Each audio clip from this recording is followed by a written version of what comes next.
గమ్మత్ ఏంటంటే ఇదే హరీష్ రావు గారు వాళ్ళ ఫాలోవర్స్ అంతా నిన్నటి నుంచి చెప్తున్నారు హరీష్ అన్న చాలా కష్టపడ్డాడు డే 1 నుంచి ఉన్నాడు అని. డే 1 నుంచి లేడండి. చాలామంది రిపోర్టర్లకు తెలుసు, సీనియర్ రిపోర్టర్లకు డే 1 నుంచి లేదు.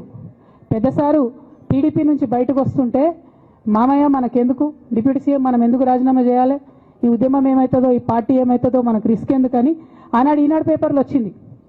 1.5 కోటి తీసుకొని వ్యాపారం చేసుకుందామని హరీష్ రావు గారు ఎక్కడికో పోయిందని కూడా వచ్చింది. కటింగ్ కోసం వెతికిన దొరికినప్పుడు ఎప్పుడో ట్వీట్ చేస్తుందని నేను. బీఆర్ఎస్ పార్టీ ఆనాడు టీఆర్ఎస్ పార్టీ పెట్టినాక 9-10 నెలల తర్వాత వచ్చింది హరీష్ రావు గారు. డే 1 నుంచి లేరు. నమ్మకం లేకుండా ఆయన పార్టీ నిలబడుతుందో ఉంటుందో పోతుందో అని. ఓకే అయిపోయింది.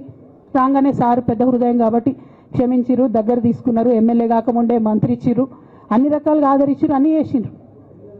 ఎప్పుడైతే పార్టీకి ఒక్క క్షణం చెడ్డ పేరు వచ్చిందో ఎక్కడ పోయిండండి నేను చక్కగా పోయి వైఎస్ రాజశేఖర రెడ్డిని కలవలే? మీ అందరికి గుర్తులేదు ఆ ఫోటో? సీనియర్ నాయకులందరికీ బాగా మాట్లాడతారు, అన్ని దగ్గర ఉన్నా, నేనే ఉన్నా, నేను ఎక్కడ లేను. నిన్న పాపం చాలా మంది ఈ కొత్త సోషల్ మీడియా పిల్లలు ఉన్నట్టు వాళ్ళకి హిస్టరీ తెలియదు అనుకుంటా, అందుకే చెప్తున్నా ఇవాళ.